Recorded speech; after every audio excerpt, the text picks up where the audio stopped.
Ik ben Kiki Severens, ik ben 14 jaar en ik mocht een van de volgelingen van Jezus gaan spelen in het Passieverhaal van 2022.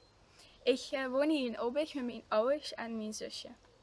Ik speel al een paar jaar theater, waarbij ik het ook wel heel erg leuk vind om in het plat te spelen. Dat maakt het natuurlijk wel, ik heb meer van hier. En ik vind het Passieverhaal ook wel heel bijzonder vanwege het verhaal. Ongeacht wie neer, Jezus heeft geen oordeel, zelfs niet als er verraaien wordt. En dat vind ik wel heel bijzonder.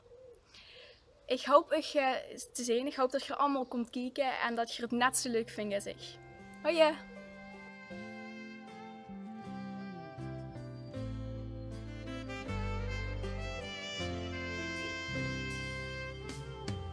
Soms ben ik bij dich en toch ben ik niet daar.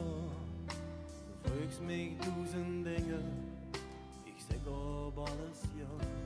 Du kriegst mich in de Augen, weil ich seh dich nicht stark.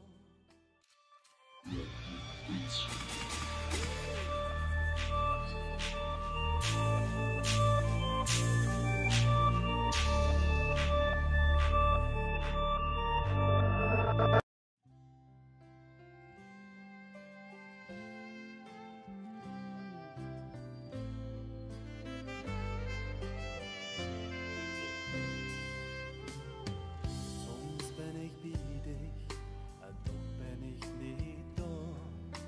Du fragst mich 1000 dingen, ich sag ob alles ja. Du kriegst mich in de Augen, weil ich seh dich nicht stark. Wenn du ein